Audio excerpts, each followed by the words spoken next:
میں کاروان سرائے میں تمام مسافروں کو خوش آمدید کہتا ہوں، اور آج ہم پھر پشاور کی کاروان سرائے میں ہیں، بلکہ یہ کہہ لیجیے کہ پشاور میں ایک بدھسٹ کاروان سرائے کو 2500 سال سے 2000 سال قدیم ایک ایسا علاقہ ہے جہاں پہ گندھارا کی تہذیب سانس لیتی ہوئی محسوس ہوتی، اور یہ ہے پشاور کا میوزیم، عجائب گھر۔ کہا جاتا ہے کہ اس میں 40-50 ہزار کے قریب نوادرات موجود ہیں، اور میرے خیال کے مطابق بھی اور جو ایکسپرٹس ہیں ان کے مطابق بھی یہ دنیا کی سب سے بڑی کلیکشن ہے گندھارا کی۔ میں نے ایک پروگرام میوزیمز کے حوالے سے پیش کیا تھا، شاید اس کا کچھ حصہ آپ نے ملاحظہ کیا ہو، اور میں نے عرض کیا تھا کہ جو میوزیمز ہیں نا وہ بھی یونیورسٹیز ہیں، وہ درسگاہیں ہیں۔ ایک تو پراپر جو فارمل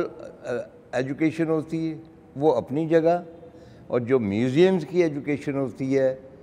وہ اس پہ ایٹ ٹائمز حاوی ہو جاتی ہے۔ مثلا اس کی ایک مثال یہ ہے کہ نیو یارک میں نیچرل ہسٹری میوزیم،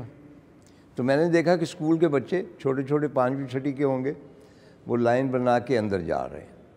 اب نیچرل ہسٹری میوزیم میں مختلف شعبے ہیں،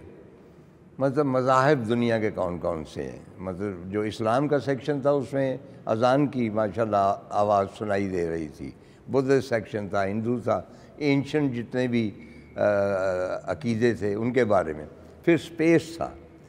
پھر پرانے جو قدیم برڈ تھے، ظاہر ہے وہاں پہ ڈائناسور ایک پڑا ہوا تھا کہ وہ کب وہاں پہ ایگزسٹ کرتے تھے۔ کہنے کا مطلب یہ ہے، اور ایک اوشنز کے بارے میں، سمندروں کے بارے میں پورا سیکشن ہے کہ جب وہ بچے 4 یا 5 گھنٹے کے بعد اس میوزیم میں سب کچھ دیکھ کر اپنے اندر سمو کر، ان کے ساتھ ٹیچرز ہیں، گائیڈز ہیں، وہ انہیں بتا رہے ہیں، انسٹرکٹ کر رہے ہیں، جب وہ باہر نکلتے ہیں تو وہ گویا ایک نٹ شل میں پوری انسانی جو سویلائزیشن ہے اس سے آگاہ ہو جاتا۔ اب انفارچونیٹلی ہمارا بچہ جو ہے چاہے کتنا ہی بریلینٹ کیوں نہ ہو، کیونکہ اس کے پاس فیسلٹیز نہیں ہیں میوزیمز کی، کم میوزیم ہے، چنانچہ وہ بچہ جو امریکی ہے یا یورپی ہے وہ اگرچہ زیادہ بریلینٹ نہیں ہے،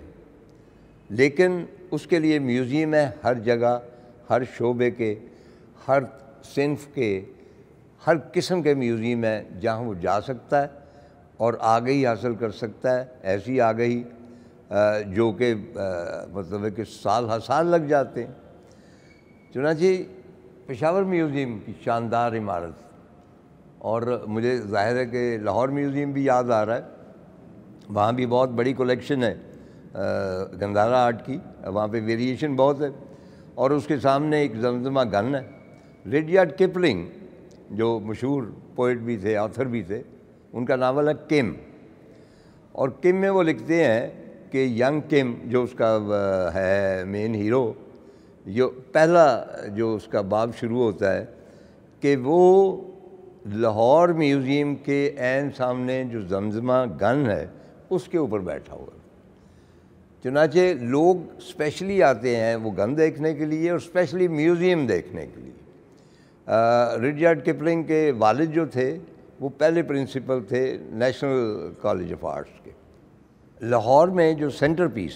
جو سب سے شاہکار مجسمہ گردانا جاتا ہے وہ ہے فاسٹنگ بدھا، یعنی وہ فاقہ کش بھی لکھا جاتا ہے، فاقہ زدہ بھی لکھا جاتا ہے، چلہ انہوں نے کاٹا، اور اس حالت میں، اور وہ واقعی ایک ماسٹر پیس ہے۔ آج سے 1.5-2 ہزار سال پہلے وہ بنا، اور شاید تخت سے نکلا تھا، اور اس زمانے میں علم البدن کوئی اتنا ایڈوانس نہیں تھا، اور اس کے باوجود آج کے جو ایکسپرٹ ہیں علم البدن کے وہ کہتے ہیں کہ اٹس آلموسٹ پرفیکٹ، یعنی جو بدھا کی پسلیاں بنائی گئی ہیں، جو فاسٹنگ پوزیشن بنائی گئی ہے، باقی سارا بدن بنایا گیا ہے، اور اس کو ہم کمپیئر کر سکتے ہیں، مائیکل اینجلو نے بنایا تھا پائتا، اور اس میں حضرت مریم ہے اور ان کی گود میں سلیب سے اتارے ہوئے حضرت عیسیٰ ہیں اور ان کی رگیں مردہ ہیں۔ تو اس کے بارے میں تو یہ تھا کہ مائیکل اینجلو نے فلورنس کے ایک مردہ خانہ میں جا کے چوری چھپے وہ لاشوں کی چیر پھاڑ کرتا تھا، اور علم البدن کی جو ہے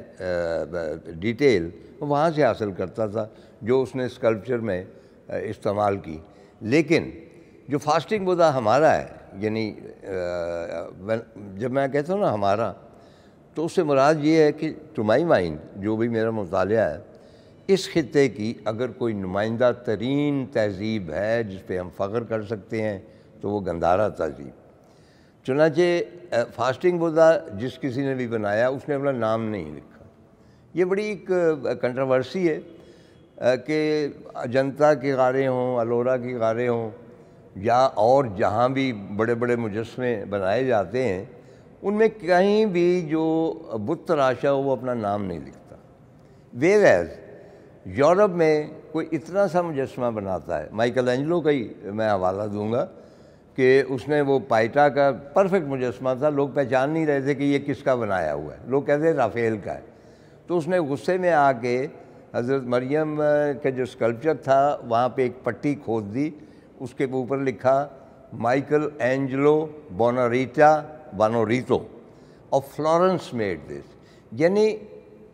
یورپ کا جو مجسمہ صاحب ہے، مجسمہ ساز ہے، وہ ناموری کے لیے، شہرت کے لیے کرتا ہے، اس لیے وہ اپنے نام کی پروجیکشن چاہتا ہے۔ بہرحال جو ہمارا خطہ ہے، اس میوزیم میں ایسے ایسے شاہکار پڑے ہیں اور بہت ہیوج مجسمے ہیں، اور ان کی پرفیکشن جو ہے وہ دل مو لینے والی ہے، وہ شاہکار ہے۔ یعنی وہاں پہ ان کے پاس ایک ہوگا ڈیوڈ کا بڑا مجسمہ جو شاہکار ہے، صرف پشاور میوزیم میں 10-15 ایسے مجسمے انڈیکیٹ کر سکتا ہوں جو شاید ڈیوڈ سے بھی بڑے شاہکار ہیں، لیکن ان لوگوں نے اپنا نام نہیں لکھا اس لیے کہ وہ شہرت اور ناموری کے لیے کام کرتے تھے، جبکہ یہاں پہ وہ عقیدت تھی، وہ عشق تھا، اور عشق اپنا اظہار نہیں کرتا۔ عشق یہ نہیں بتاتا کہ میں نے یہ کمال کر دیا ہے یا میری یہ کریشن ہے، وہ تو اپنے محبوب کے لیے ایک تحفہ دیتا ہے، اپنے عقیدے کے مطابق وہ ایک نذرانہ پیش کرتا ہے، اس لیے اس کے اوپر نام نہیں ہوتا۔ فاسٹنگ بدھا جو ہے ایک مرتبہ جاپان بھی بھیجا گیا، شنید ہے کہ اس کا ایک ڈیمیج ہوا ہاتھ، مجھے اس کے بارے میں یہ ٹیکنیکل معلومات ہیں وہ میں نہیں بتا سکتا، لیکن وہاں 5-7 دن وہ رہا اور کسی ایک ہال میں تھا، اور روزانہ ہزاروں لوگ اس کی زیارت کرنے آتے تھے اور کہہ لیجیے کہ پرستش کرتے تھے، اور اس کے بعد اس کو یہاں پہ لایا گیا۔ اچھا یہ بھی میں عرض کر دینا چاہتا ہوں کہ وہ واحد فاسٹنگ بدھا نہیں ہے۔ پشاور میوزیم میں جہاں میں اس وقت بیٹھا ہوا ہوں، ایک تو ایک چھوٹا سا بدھا ہے، وہ فاسٹنگ، اس کی شکل سے پتہ چل جائے۔ ایک اور بدھا ہے جو ہے تو ٹوٹا ہوا، لیکن اس کی جو دھنسی ہوئی ہیں گالے اندر، آنکھوں میں جو ہے اس کی جو پسلیاں ہیں،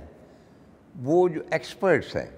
میں تو ایک لے مین ہوں نا، میں تو ایک آبزرور ہوں، جو ایکسپرٹس ہیں ان کا کہنا ہے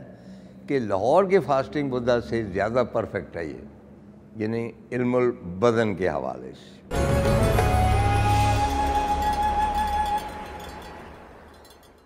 خواتین حضرات، مجھے چین جانے کا بھی اتفاق ہوا، اور میں خاص طور پہ وہاں کا جو تاریخی شہر ہے شیان، کلچرل کیپٹل آف چائنا، جہاں پہ ٹیراکوٹا سولجرز کی بھی وہ پوری میوزیم ہے،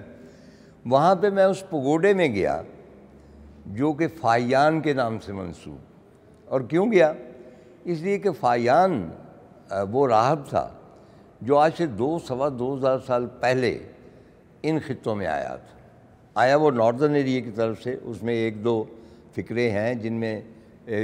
آپ گیس کر سکتے ہیں کہ دریائے سندھ کے کنارے اونچی چٹانوں پر چڑھتا ہوا وہ یہاں پہنچا، اور اس کا کہنا تھا کہ یہ پورا ہندوستان جو ہے اس میں مختلف بدھ سلطنتیں ہیں، اور آبویسلی جب آپ دیکھتے ہیں کہ یہ مرکز جو تھا پشاور تھا، گندھارا کا، افغانستان تک جاتا تھا۔ اس کے بعد آپ منکیالا کا اسٹوپا ہے راولپنڈی کے قریب، جس کو منکیالا کی توپ کہتے ہیں، اس سے آگے چلے جائیں تو ملتان میں بھی آثار ہیں۔ کٹاس راج جو ہندو ٹیمپل ہے وہاں بھی مطلب ہے کہ ایک بدھسٹ جو ہے اسٹوپا، اس کے آثار ہیں، اور اس سے ذرا پرے چلے جائیں، موہنجودارو میں چلے جائیں، موہنجودارو کی جو آپ تصویر دیکھتے ہیں اس میں سینٹرل جو مقام ہے وہ اسٹوپا کا ہے۔ جو موہنجودارو شہر جب آباد ہوا ہے تو اس کے بہت بعد، اور دیٹ شوز کہ موہنجودارو مطلب وہ جو پیریڈ تھا، وہ پتہ نہیں مذہب جو بھی ان کا تھا دراوڑ کا، وہ نیچر کی پرستش کرتے تھے، اس کے بعد وہاں پہ اسٹوپا ہے۔ یعنی پورے پاکستان میں یہ تہذیب جو تھی، لاہور جو ہے وہ بدھسٹ سٹی تھا، اور لاہور میں کم آثار ہیں لیکن کچھ ریفرنس بدھا کی لائف کے ہمیں لاہور میں بھی مل جاتے ہیں۔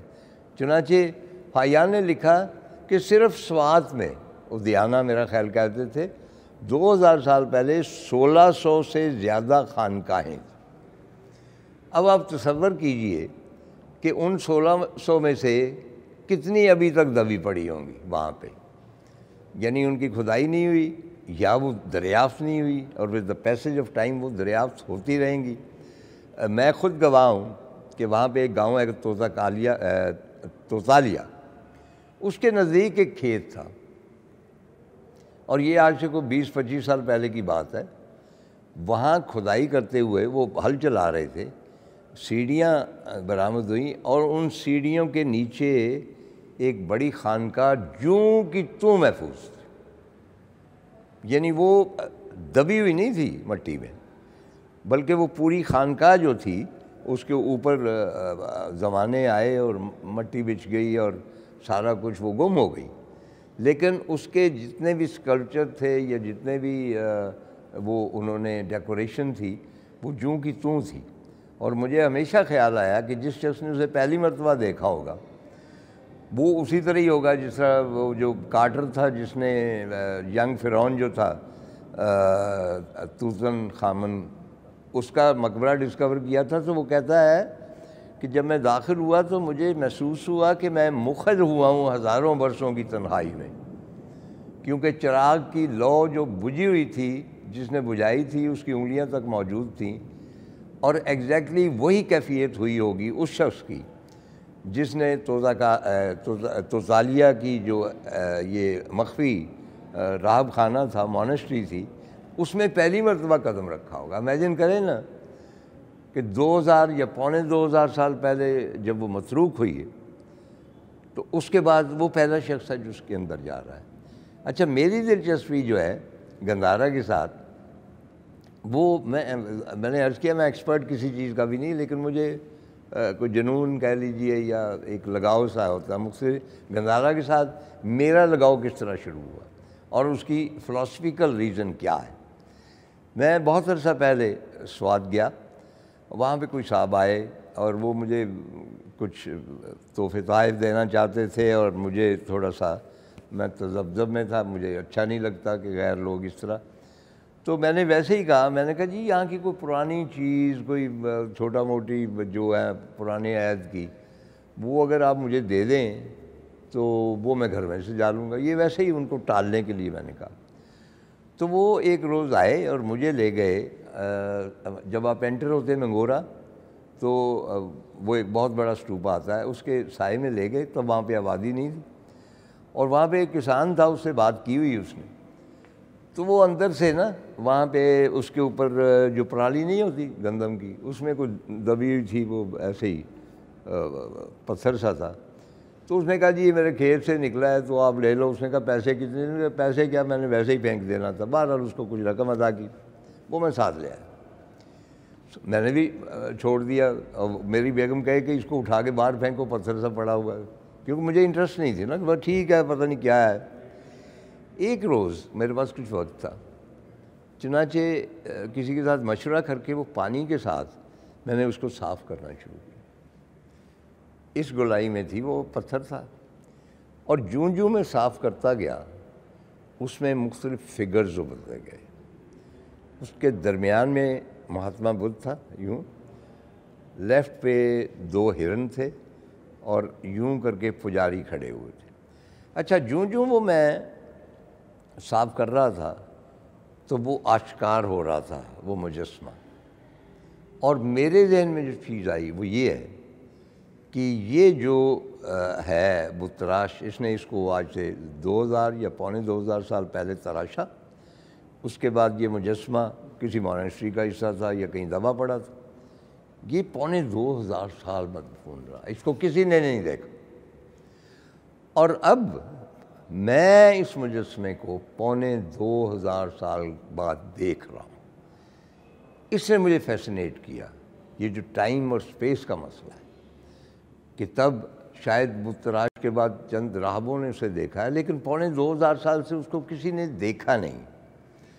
چنانچہ یہاں سے میری انٹرسٹ کا آغاز ہوا. میں نے ظاہر ہے کہ پھر بدھا کی لائف بھی کا مطالعہ کیا، کیونکہ گندھارا میں جتنے بھی آپ اسٹوپاز ہیں بنیادی طور پہ مہاتما بدھ کی لائف کو ڈپکٹ کرتے ہیں، اور اسٹوپا کے گرد ان کی وہ مجسمے لگے ہوتے ہیں تراشے ہوئے، اور راہب اس زمانے میں ساتھ ساتھ چلتے تھے، ان کو دیکھتے چلے جاتے تھے، 7 چکر لگاتے تھے. اچھا، اسٹوپا کی بھی چھتریاں 7 ہوا کرتی تھیں، تو یوں وہ ایک چکر جب مکمل کرتے تھے تو گویا ان کو ثواب حاصل ہوتا ہوگا. تو وہ بدھا کی زندگی کا ایک جو سرکل ہے وہ کمپلیٹ کر لیتے تھے.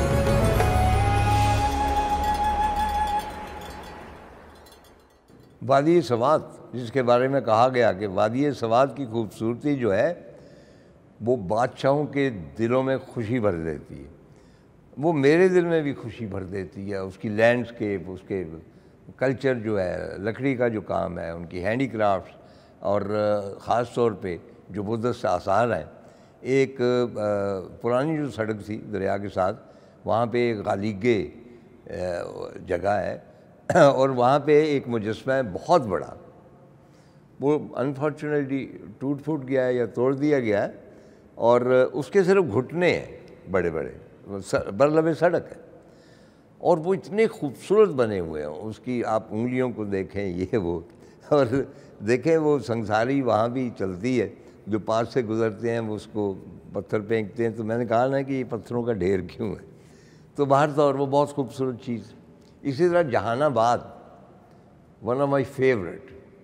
عجیب مقام پر وہ پلیس ہے جہان آباد کا بدھا. اچھا، جہان آباد کا جو بدھا ہے اس کی پلیسنگ بڑی زبردست ہے، دور سے دکھائی دیتا اور بہت ہیوج ہے. اگر اس کے قدموں میں جائیں تب اس کو اس کے سائز کا اندازہ ہوتا ہے. تو ایک مرتبہ میں مالم جبہ سے واپس آ رہا تھا، سورج کا رخ ہو رہا،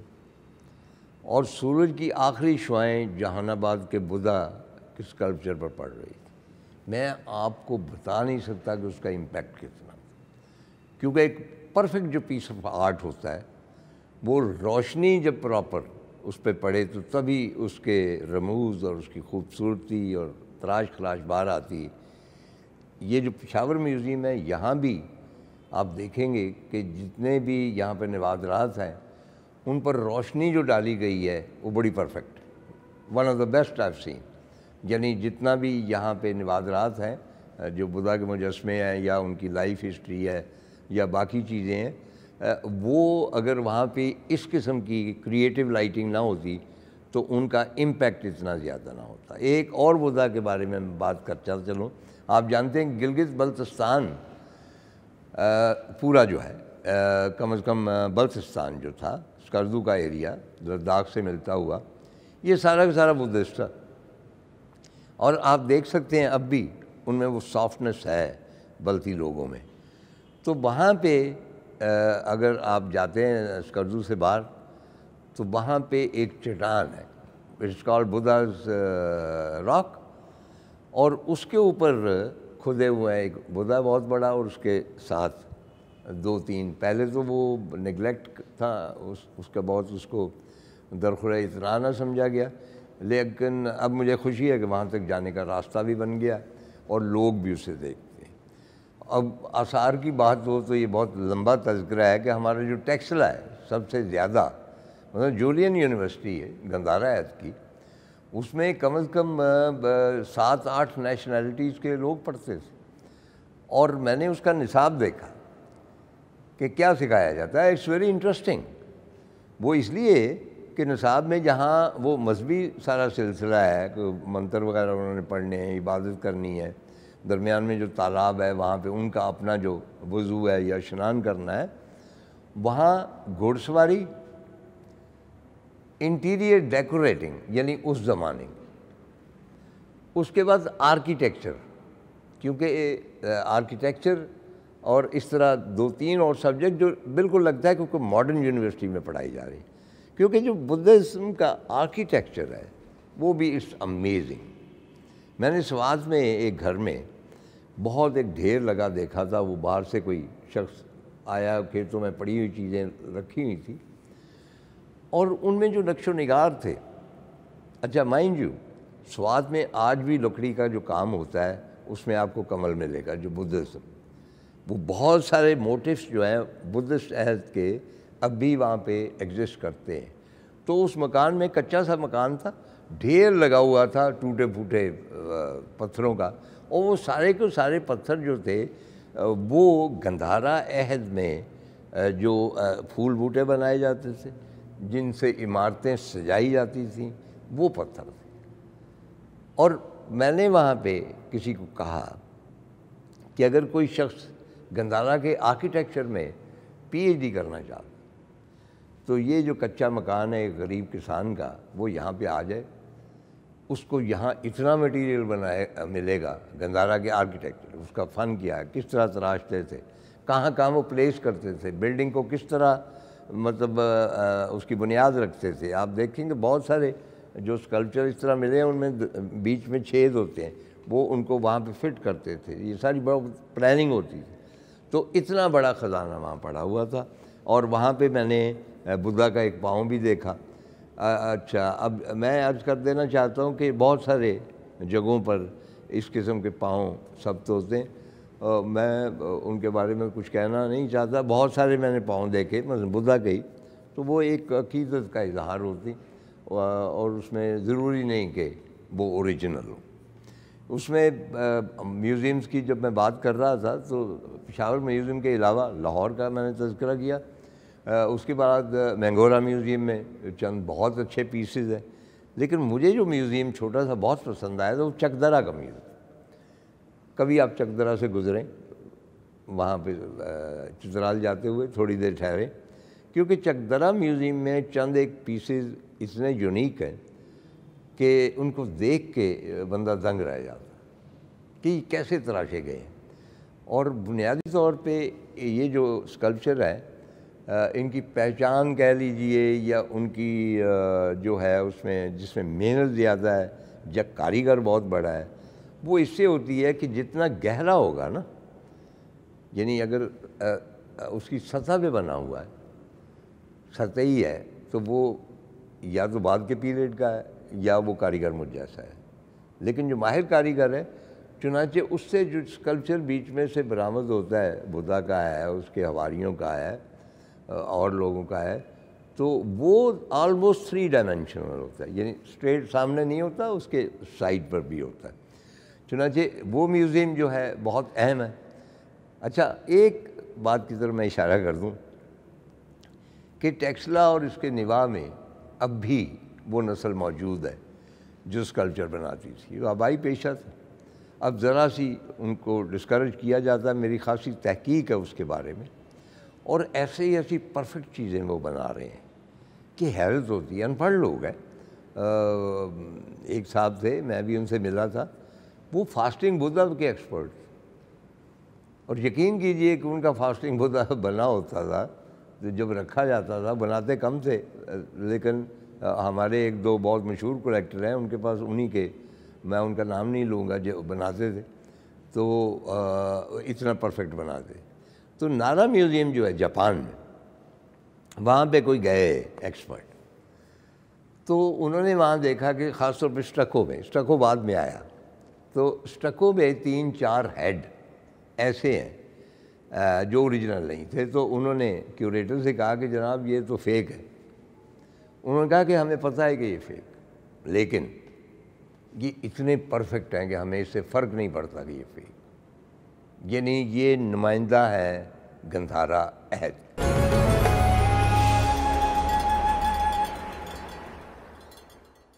پشاور میوزیم کی شہرت یوں تو یہاں پہ جتنے بھی نوادر ہیں ان کے حوالے سے، لیکن چند ایک چیزیں ایسی ہیں جنہیں دیکھنے کے لیے کئی لوگ اسپیشلی جاپان اور کوریا سے یہاں تک آئے، اور ان میں ایک ہے کنشک کی کیسکٹ، یعنی صندوق کہہ لیں، چھوٹا سا ہے، اتنی سی ڈبیا بھی ہے، وہ یہاں شاہ ڈہری سے نکلی تھی، تو یہاں وہ نمائش پہ ہے، تو میری خواہش تھی میں اسے دیکھوں، لیکن مجھے یہ بتایا گیا کہ یہ اوریجنل نہیں ہے، یہ اتنی قیمتی ہے کہ اس کو حکومتی جو سیف ہے، جو اسٹیٹ بینک ہے، اس میں محفوظ رکھا گیا ہے تاکہ یہ چوری نہ ہو سکے۔ اچھا، یہ سلسلہ آپ جانتے ہیں کہ بھئی جو مختلف مثلا جو گرینڈ پریسٹ ہے موئزداروں کا، وہ بھی نیشنل میوزیم میں جو پڑا ہوا ہے تو وہ اوریجنل نہیں ہے، وہ بھی کاپی ہے اور اوریجنل ہمارے اسٹیٹ بینک میں محفوظ ہے۔ اسی طرح میں نے اپنی کتابوں میں تذکرہ کیا ہے کہ بہت عرصہ پہلے شاہراہ ریشم پہ یا شاہراہ قراقرم پہ گلگت جاتے ہوئے